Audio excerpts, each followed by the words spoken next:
maalmahan waxa ku badan iyadna miidiyaha qoladii fanaaniinta xidigaha geeska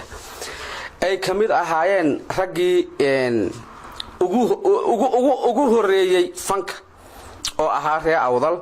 haday tahay nimcaan hilaac haday tahay yurub geenyo iyo haday tahay hodan cabdiraxmaanba inay yiraahdeen waan ka saarnay war meesha haday iyagu ka saareen saddexdii xubnood ee gobolka biyaha gobolka awdal cabay oo yurub geenyana ku jirto yurub geenyana ma oran karo waa naag u dhalatay Hargeysa halkan xaafada Sheekh Ismaan bayadna nala deganeed yurub geenyo waxa weey waxaan leeyahay fanaanka la yiraahdo ninkan tiriya lagu sheego abwaankee laab saalax keere la yiraahdo waxa weey anu waxaan u aqoonsan waxaan ku aqoon aad u leeyahay iskuulkan xawataakada ragii dhigan jiru kamid aha waxa weey waxaan leeyahay de walaalayaal haday cunsuriyadii halka ay niga gaadhay ana maanta waxaan siyaasigiisii ahoon u yeedhaya Axmed Wali Ibrahim Furunle Axmed Waliyow si gaar ah anu kula hadlaya siyaasigaagina waxaan leeyahay Axmed Wali Ibrahim Furunle ragani awal badaasadahay garaacan jireen kaman ha tunto adiga hortaamay arag xidiga geeso adiga ka horeeyayna may jirin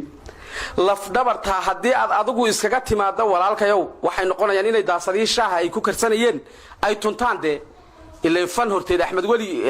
Wali Ibrahim Furunle iyo dadka awdal u dhashay hortood raggan waxba ma ahayn diga fan iyo waxaasi kama hirgalaya meesha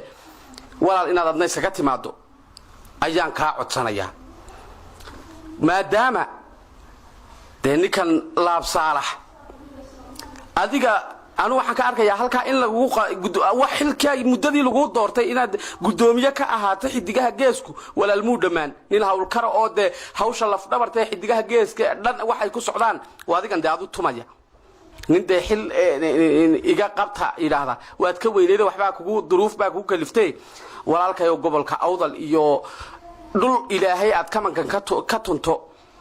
ayuu ilaahay ku siiyay walaal anaga noo garaaciyo fanaaniin badan oo yaro halkan aad ugu garaaciyo xidigaha Soomaaliyeed baa loodan xidigaha Soomaaliyeed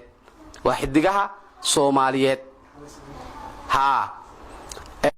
walaal inaad adna iskaga timaado ayaan ka codsanaya